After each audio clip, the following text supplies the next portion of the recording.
Bismillah. Bismillahirrahmanirrahim. Alhamdulillahirabbil alamin wa bihi nasta'in ala umurid dunya waddin. Wassalatu wassalamu ala asyrafil anbiya'i wal mursalin wa ala alihi wa sahbihi ajma'in. Assalamualaikum warahmatullahi wabarakatuh. Tuan-tuan puan-puan yang dirahmati Allah sekalian, marilah kita mulakan majlis kita pada malam ini dengan ummul kitab Al-Fatihah. A'udzubillahi minasyaitonir rajim. Bismillahirrahmanirrahim. Alhamdulillahirabbil alamin. Arrahmanir rahim. Maliki yaumiddin. Iyyaka na'budu wa iyyaka nasta'in. Ihdinas siratal mustaqim. Siratal ladzina an'amta 'alaihim ghairil maghdubi 'alaihim waladdallin. Amin. Alhamdulillah, tuan-tuan, puan-puan yang dirahmati Allah sekalian, syukur kehadirat Allah Subhanahu wa taala kerana pada malam ini Allah masih beri peluang pada kita untuk mengecapi nikmat bernafas, yang mana dengan nikmat ni alhamdulillah kita dapat sama-sama ditakdirkan oleh Allah Subhanahu wa taala, direzekikan oleh Allah Subhanahu wa taala untuk menunaikan solat fardu maghrib secara berjemaah, sekaligus kita duduk sebentar mendengar kuliah maghrib dan kemudian kita menunaikan solat fardu isyak secara berjemaah insya-Allah. Seperti kebiasaannya, marilah kita mulakan majlis kita pada malam ini dengan sedikit zikir. Mudah-mudahan Allah berikan ketenangan dalam hati kita insya-Allah. Sama-sama tuan-tuan puan-puan yang dirahmati Allah sekalian.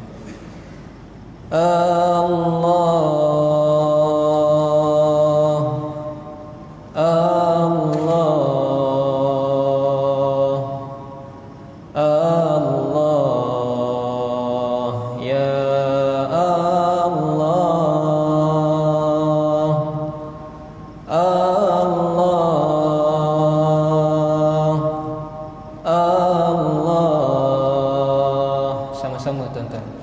Allah ya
Salatullah salamullah ala taha rasulillah. Salatullah salamullah ala yasin habibillah. Salatullah salamullah ala taha rasulillah. Salatullah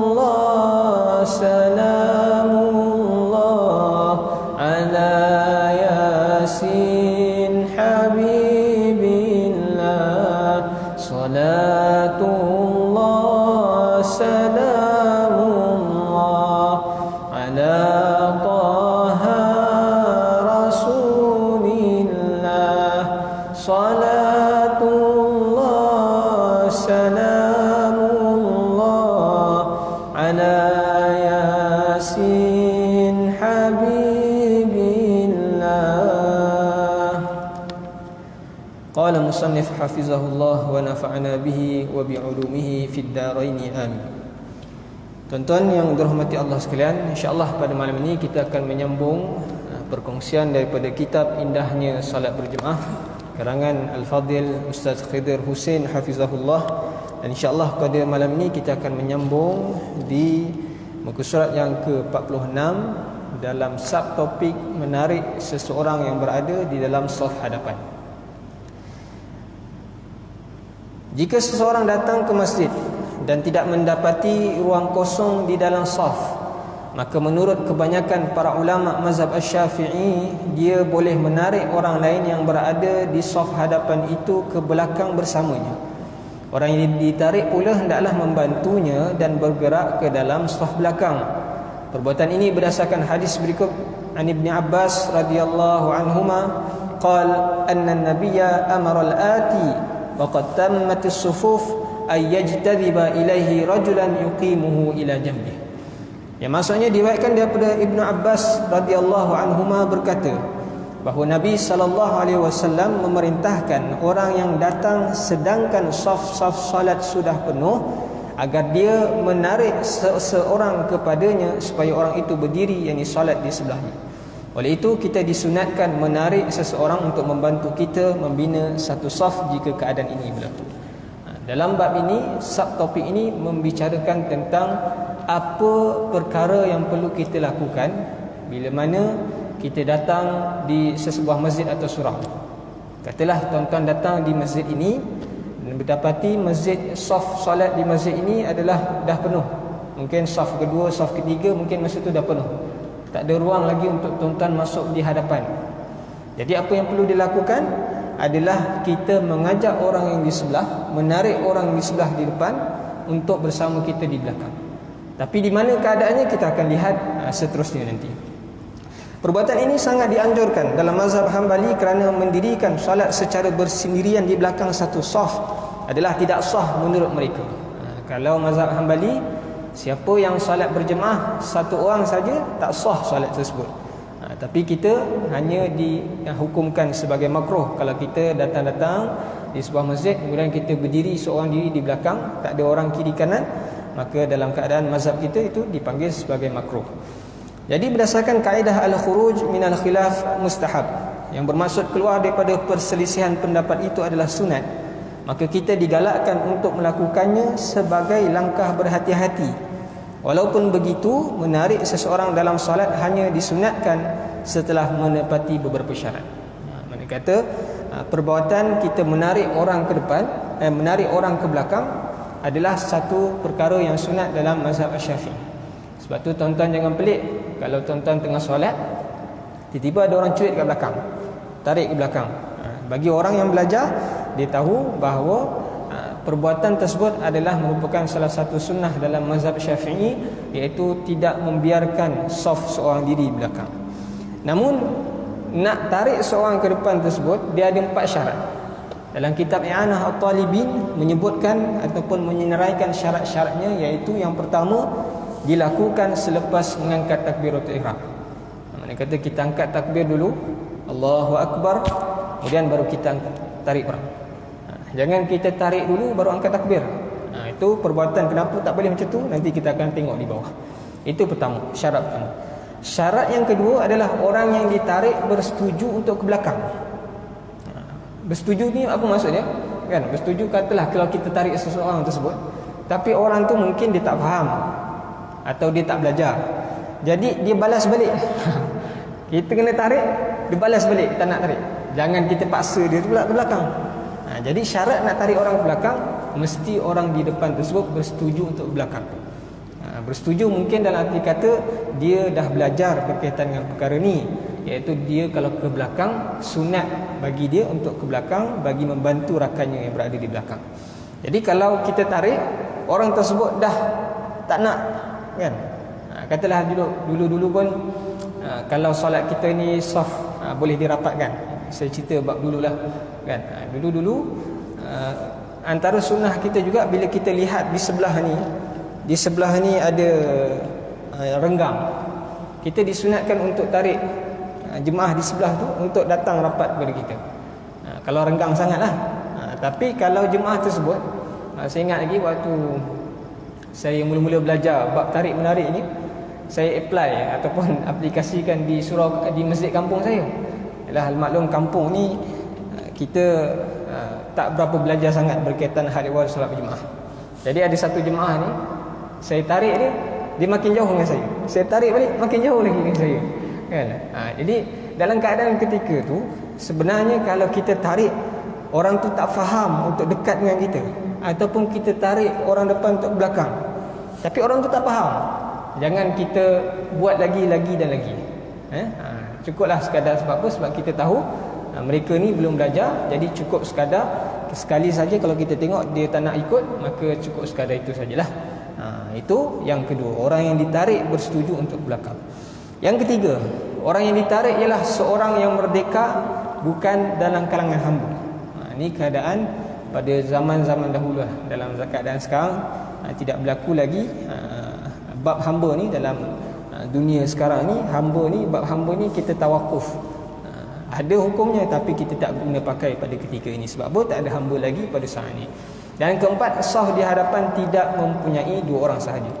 Mana kata kita datang, ini mungkin dalam satu ruangan yang sempit. Katalah satu imam di depan, dua orang di belakang. Kita datang memang orang dua depan ni memang saf depan tu muat dua orang je. Katalah kita datang, kita tidak disunatkan untuk tarik orang di depan tu kalau orang di depan tu hanya dua orang sahaja. Jadi inilah 4 syarat utama kalau kita nak mengamalkan sunnah untuk menarik seseorang berada di hadapan kalau saf tersebut telah penuh sepenuhnya. Jadi untuk mudah dihafal, syarat-syarat ini dihimpunkan dalam bait syair berikut, iaitu laqad sunna jarul hurri min safi iddah yaral wafqa fa'lam fi qiyamin qad ahram. Artinya sesungguhnya orang yang disunatkan ditarik ke belakang ialah orang merdeka yang berada di dalam saf dengan beberapa orang lain, dan ia didapati mahu memberi kerjasama, dan ketahuilah kamu itu dalam keadaan berdiri selepas takbiratul ihram. Jadi ini bait syair yang berkaitan dengan 4 syarat yang disebutkan oleh kitab I'anah At-Talibin. Jadi persoalannya, mengapa takbiratul ihram perlu dilakukan terlebih dahulu? Kenapa kita kena takbiratul ihram dulu baru kita tarik orang? Hal ini kerana sekiranya dia tidak mengangkat takbiratul ihram terlebih dahulu, maka orang yang ditarik ke belakang itu telah berada dalam keadaan bersendirian seketika. Ini bererti dia telah meletakkan saudaranya itu dalam keadaan makruh seketika, yakni salat bersendirian di belakang saf seperti yang dinyatakan sebelum ini, sedangkan dia tidak mahu perkara itu terjadi kepadanya. Mereka kata kalau kita tarik dulu orang tersebut ke belakang dulu, baru kita nak angkat takbir, ini kita telah menyebabkan orang yang di depan tersebut telah berlaku perkara makruh kepadanya, iaitu berdiri seorang diri dalam saf, dalam satu-satu saf. Sedangkan perkara tersebut adalah perkara yang kita sendiri nak elakkan, iaitu berdiri seorang diri. Jadi apa perlu buat? Angkat takbiratul ihram dulu, baru kita tarik orang yang berada di hadapan. Yang kedua, bukankah perbuatannya itu bertujuan tidak mahu meletakkan dirinya berada dalam keadaan makruh, iaitu salat bersendirian di belakang saf? Jadi mengapa dia mahu menjerumuskan kawannya pula ke dalam keadaan makruh? Jadi jawapannya ialah pahala mendirikan solat di saf hadapan adalah lebih besar berbanding pahala mendirikannya di saf belakang. Apabila seseorang menarik salah seorang jemaah di saf hadapan untuk berundur ke belakang, seolah-olah dia meminta supaya orang itu mengorbankan kedudukan salatnya di saf hadapan, maka orang tersebut perlu mengharapkan persetujuannya dalam keadaan ini. Ini bagi keadaan jemaah yang mengetahui tentang hukum hakam ni. Maknanya kata kalau jemaah tu tahu, duduk juga dalam kuliah maghrib indahnya salat jemaah, tapi kita tarik, kita tahu oh dia ni malam tu ada datang soalan bab menarik seorang ke belakang. Tapi bila kita tarik, orang tersebut tak nak. Maknanya kata dia tak nak berada dalam keadaan ataupun dia bagi dia adalah saf hadapan tersebut lebih aula bagi diri dia, jadi kita cukup sekadar tarik sekali saja, tak perlu kita nak paksa dirinya ke belakang. Dan ketiga, mengapakah persetujuan orang yang hendak ditarik perlu dipastikan terlebih dahulu. Jadi orang yang ditarik pula bukan dalam kalangan hamba supaya dia tidak termasuk di bawah jaminan orang yang menarik apabila dia diperintahkan untuk melakukan sesuatu. Selain itu, seorang hamba perlu mendapatkan keizinan daripada tuannya terlebih dahulu kerana segala urusannya adalah di bawah tanggungan tuannya. Bagi saf hadapan yang mempunyai 2 orang sahaja, salah seorang dalam kalangan mereka tidak boleh ditarik kerana itu akan menyebabkan ahli jemaah yang satu lagi keseorangan di dalam saf.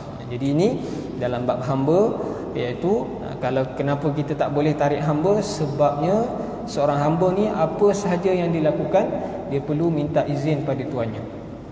Jadi walaupun dalam keadaan ibadat dia perlu minta izin pada tuannya. Jadi kalau kita nak tarik hamba ni, antara syaratnya kita tak boleh tarik seorang hamba sebab dia ni perlu minta izin kepada tuannya dulu. Dalam keadaan tengah solat tidak mungkin untuk dia dapat meminta izin daripada tuannya.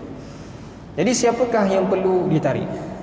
Jadi adakah jika seorang itu mendapati saf hadapan sudah penuh sedangkan dia perlu menarik seseorang, siapakah yang harus ditarik? Sama ada orang yang berada di tengah masjid dan bertentang dengan belakang imam atau orang yang berada di hujung saf. Jadi dalam gambar rajah yang tuan-tuan dapat tu, kita dapat tahulah gambaran keadaan di mana sepatutnya kita menarik orang.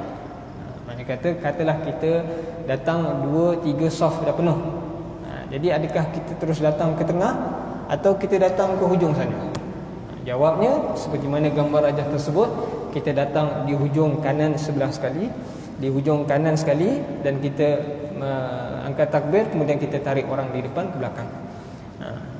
Kalau dalam keadaan sekarang mungkin kita kurang sesuai lah beramal dengan ini sebab setiap seorang daripada kita kena ada sejadah kan. Ini kalau keadaan akan datang bila mana keadaan telah berlaku kembali normal, mungkin tuan-tuan boleh beramal dengan hadis ni, boleh beramal dengan hukum ni. Ataupun dalam keadaan sekarang mungkin kita tak boleh nak beramal sebab setiap seorang kalau dia ke belakang dia tak ada sejadah pula kan. Jadi apa yang kita kena buat adalah biar kita terus solat di hujung saja. Tak payah tarik orang pun tak apa. Jadi bila kita datang dalam keadaan sekarang ni, kita solat paling hujung. Kalau kita solat tengah tu seolah-olah kita paling kurang kita beramal. Kalau kita tak dapat beramal dengan semua, kita beramal dengan yang kita mampu kan. Ada dalam keadaan fiqh tu, kalau tak dapat beramal semua, paling tidak kita beramal dengan apa yang kita mampu. Dalam keadaan sekarang mungkin kita tak dapat beramal untuk tarik orang ke depan, dari orang depan ke belakang, tapi paling tidak kita dapat beramal untuk solat di hujung sekali lah, sebagai tanda bahawa kita berseorangan di dalam saf. Jadi itulah keadaannya. Jadi untuk lebih mudah gambarannya kan, saya mungkin minta Ustaz Yusri ke depan kita buat ni kan. Katalah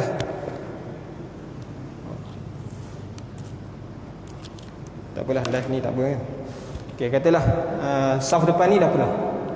Jadi macam mana keadaannya adalah bagi saya yang baru datang ni, kalau saya katalah ini saf seterusnya kan, ini saf ni, kalau saya angkat takbir di sini, nak tarik ke belakang takkan ada macam ni kan.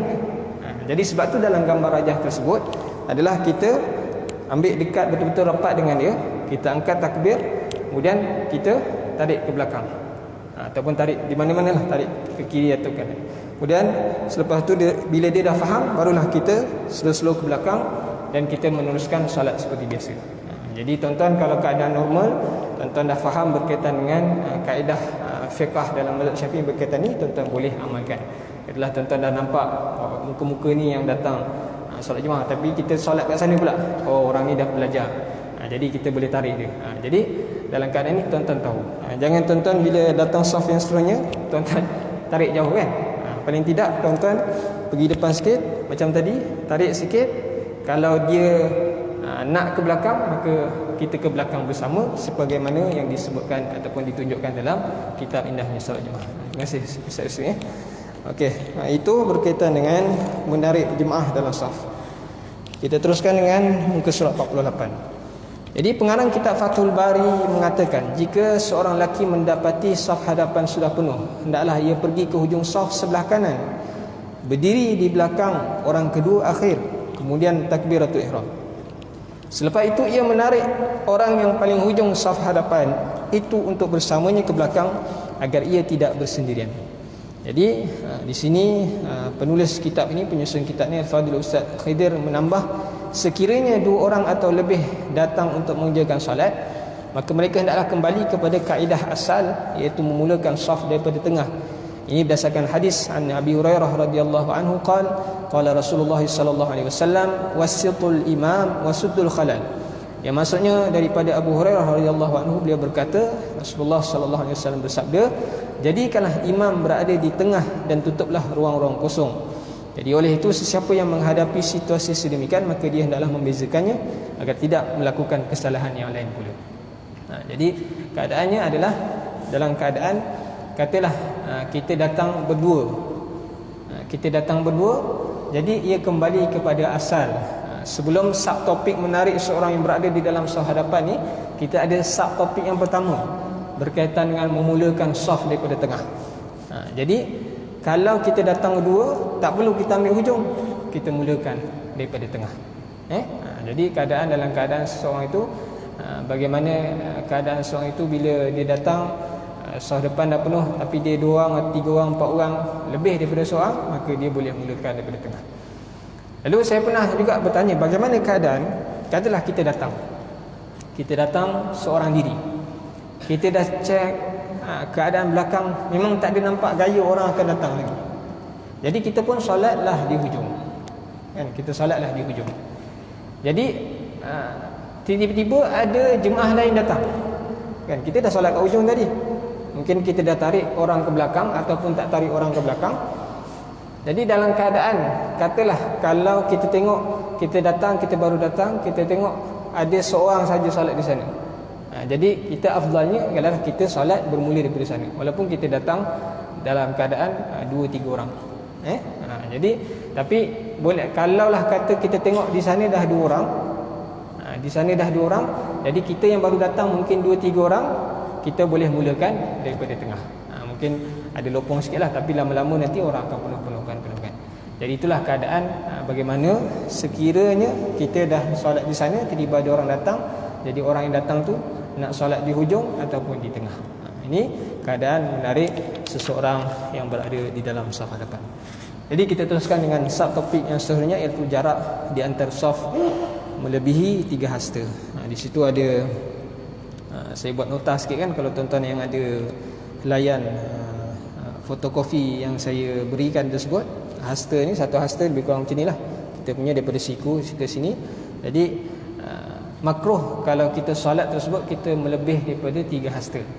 3 hasta maknanya 3 kali kita punya siku.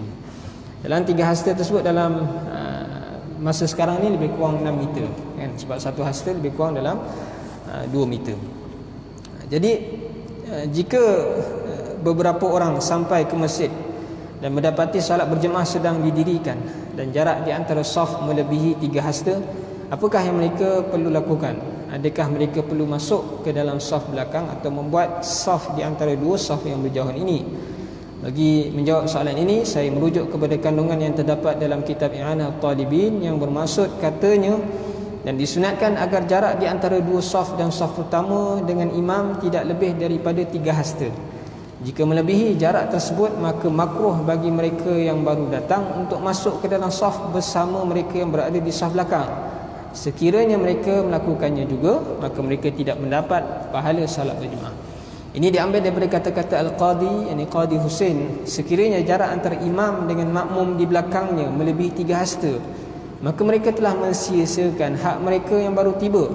Oleh itu orang-orang yang baru sampai ke situ hendaklah membuat saf di antara kedua-duanya, yakni antara imam dan makmum di saf pertama. Jika tidak, maka dihukumkan makruh kepada mereka. Begitulah yang terdapat dalam At-Tuhfah ataupun Tuhfatul Muhtaj. Jadi ini keadaan bagaimana kita katalah imam berada di depan, kemudian saf pertama, saf kedua. Tapi saf yang pertama tersebut terbentuk di saf kedua, tempat tuan yang baju putih tersebut. Katalah imam di sini, saf pertama adalah di tempat tuan yang berbaju putih tersebut. Jadi dalam keadaan tersebut, lumrahnya keadaan tersebut adalah lebih daripada 3 hasta, kan, 3 hasta. Jadi apa yang perlu dilakukan bila mana ada orang datang, orang tersebut perlu memenuhkan saf yang depan sebagaimana ada dalam gambar rajah dalam helaian yang saya berikan tadi. Kata makmum yang baru tiba melangkah masuk ke ruang saf di antara saf pertama yang jauh daripada imam. Makmum yang baru tiba itu mengisi ruang kosong di antara mereka dan mengangkat takbir mengikuti imam. Ini keadaannya. Sebab itu awal-awal dulu, masa masjid ni mula-mula dibuka, kan, masa masjid ni mula dibuka, ada masa tu ada beberapa keadaan yang lihat beberapa masjid yang mengamalkan saf imam di depan, kemudian jarak satu saf lagi satu saf yang pertama tu di belakang, kan. Yang biasa kita tengok awal-awal dulu PKP, awal-awal dulu masjid dibuka semula ataupun PKP. Jadi tapi di Negeri Sembilan ni dia punya cara lain, adalah berlaku bersilang-silang, kan. Sebagaimana tuan-tuan, sebab ada setengah masjid yang mengamalkan bila mana dia solat dalam keadaan PKP ni lah. Dalam keadaan PKP ni, katalah dia imam kat sini kosong, saf tersebut ada orang solat, makmum tamu lah, saf tamu solat, kan, dalam keadaan masjid ada setengah masjid di beberapa tempat. Tapi di Negeri Sembilan, kalau kita tengok arahannya adalah imam di depan kemudian bersilang, walaupun tak jauh saf antara saf yang lain. Jadi dalam keadaan ketika ini mungkin pihak berkuasa agama Negeri Sembilan nak mengelakkan keadaan berlakunya jarak melebihi 3 hasta. Jadi sekiranya ataupun dalam keadaan tersebut insya-Allah mungkin tak akan berlaku apa-apa, dalam keadaan bersilang ni tak berlaku apa-apa wabak, insya-Allah. Jadi menyebabkan pihak berkuasa agama Negeri Sembilan menyarankan keadaan kita yang bersilang sedemikian ni. Sebab awal-awal dulu mula-mula memang kita nampak di setengah masjid di negeri lain jaraknya satu saf, kan, jaraknya jauh. Tapi di Negeri Sembilan jaraknya bersilang macam mana yang sekarang kita amalkan. Jadi sebab tu saya sebut mungkin antara hikmahnya mungkin nak mengelakkan daripada 3 hasta. Selagi mana yang mana kita mampu untuk amalkan, maka kita amalkan. Dalam keadaan sekarang ni alhamdulillah kita dah amalkan bahawa saf jarak antara imam dan makmum saf tamu tersebut tidak melebihi daripada 3 hasta. Jadi inilah berkaitan dengan jarak di antara saf melebihi 3 hasta. Subtopik yang kedua.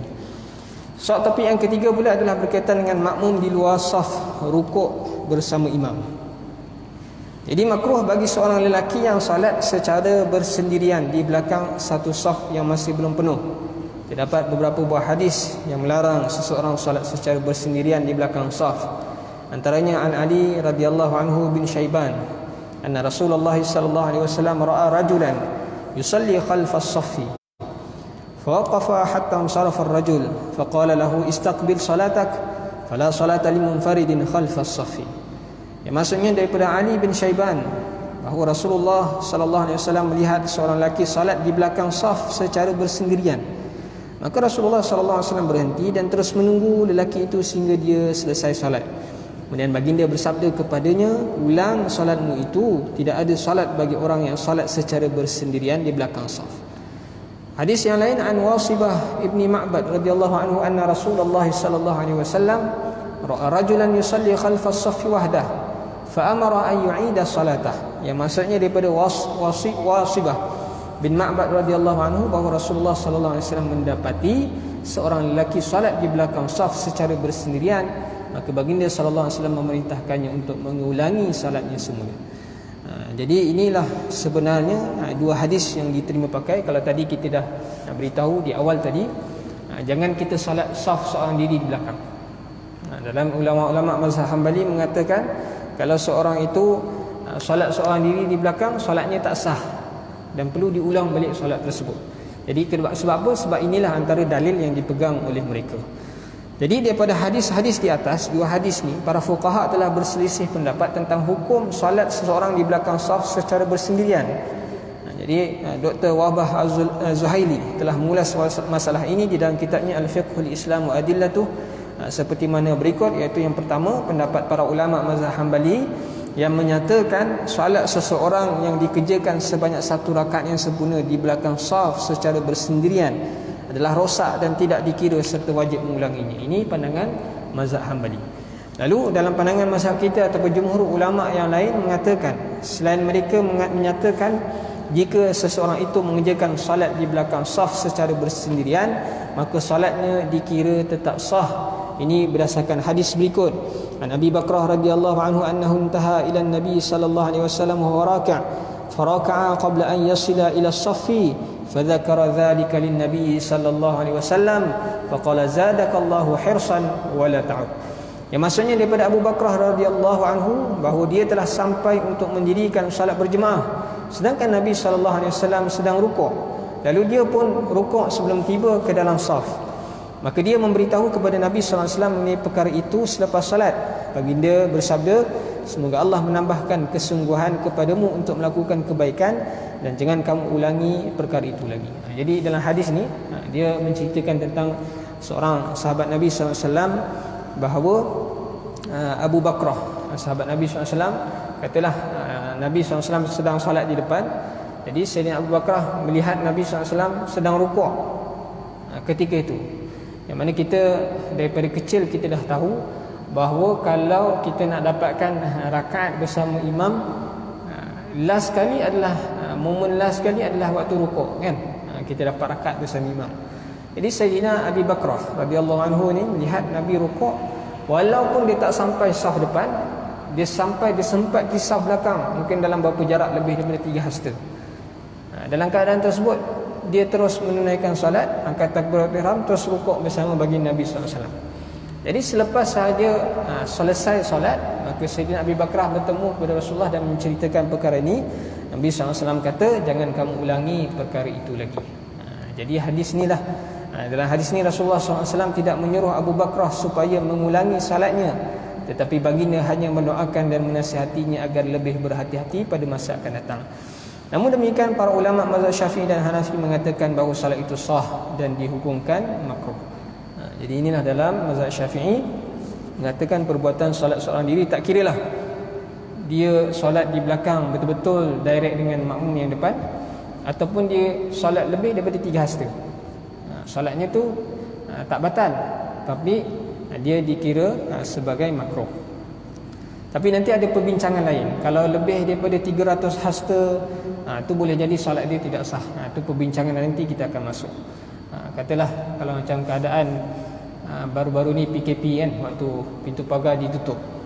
Pintu pagar ditutup, jarak antara orang jemaah yang paling last sekali dengan ada pula jemaah yang pandai-pandai ni, dia solat di luar pagar, kan? Solat di luar pagar.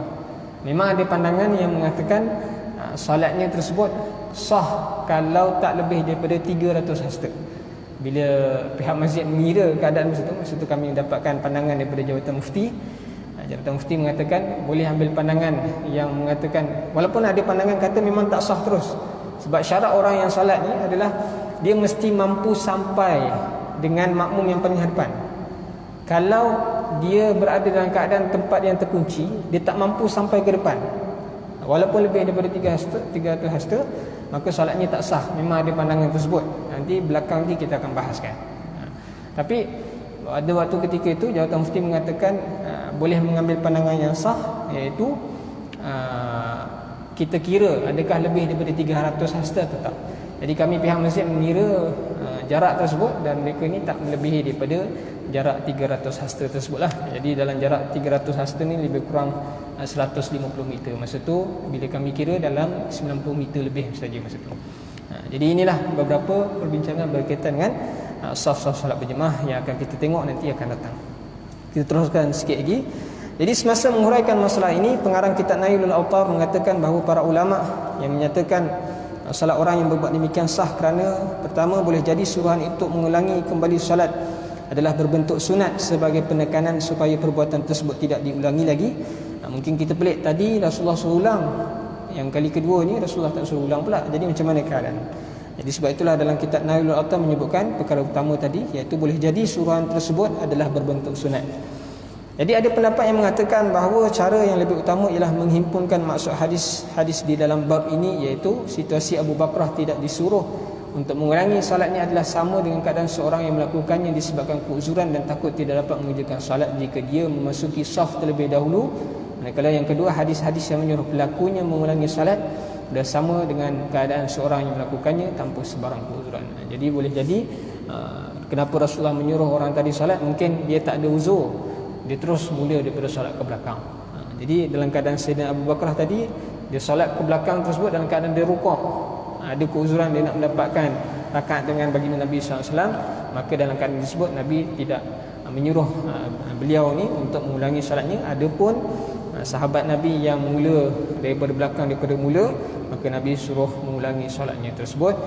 InsyaAllah mudah-mudahan apa yang kita dengar berkaitan dengan pertama, menarik seseorang yang berada di dalam saf hadapan, jarak di antara saf melebihi 3 hasta, dan juga makmum di luar saf rukuk bersama imam. Ini 3 perkara ini, dan kita mendapat lebih kefahaman berkaitan dengan hal ihwal salat berjemaah insya-Allah. Dan tuan-tuan, sebelum saya menutup, sama-samalah kalau tuan-tuan kita ajak lagi ramai orang menunaikan solat berjemaah ni, kan, sebab ini solat jemaah juga merupakan antara cara untuk kita mengelak balak, kan. Kita ajaklah ramai lagi datang. Setiap kali saya kuliah, setiap kali itulah saya nak menyuruh kita semua untuk berdakwah. Dakwah ni bukan tugas ustaz-ustaz, para ulama, tetapi juga tugas kita semua. Tak kiralah dia tukang ambil sampah ke, tak kiralah dia cikgu ke, tak kiralah dia pomen ke, tapi tugas dakwah itu tetap berada di pundak kita untuk mengajak seramai boleh umat Nabi sallallahu alaihi wasallam untuk kembali mengecapi nikmat dalam beragama ini insya-Allah. Jadi mudah-mudahan kita dapatkan mengajak lagi lebih ramai. Dan kepada tuan-tuan yang berminat nak dapatkan 2 buku saya ni, Sahaja Aku Menjadi Imam dan 60 Nota Salat Berjemaah, boleh tuan-tuan dapatkan selepas salat Isya nanti insya-Allah. Aku qauli hadza wa astaghfirullahal azim li wa lakum wa billahi taufiq wal hidayah. Wassalamualaikum warahmatullahi wabarakatuh.